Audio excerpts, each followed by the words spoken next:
Millions of pieces of man-made debris are currently orbiting the Earth. This huge cloud of space junk is suspended between 800 and 2,000 kilometers above us.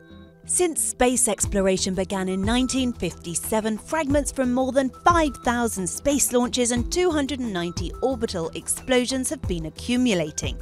Old rockets, satellites, tools lost by astronauts and even flecks of paint pose a serious threat to future space exploration, particularly manned flights and stations. Sensors carried on space vehicles only tend to detect micro debris, but damage from a collision can be serious due to the very fast orbital speed of this debris, travelling at some 28,000 kilometers an hour. The International Space Station, for example, has had to perform avoidance maneuvers more than a dozen times. There's also the risk of debris slamming into the hundreds of Earth observation and telecommunications satellites which orbit the Earth. Billions of dollars worth of weather monitoring equipment, global navigation and communications systems are at risk.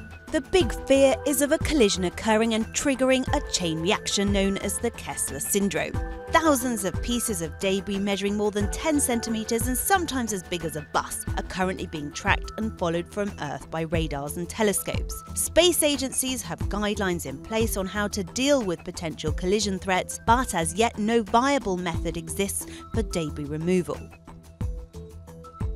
The €4 billion EU-funded Stardust project involving NASA and universities around the world aims to tackle the threat of both space junk and asteroids by developing strategies to deflect or remove space debris.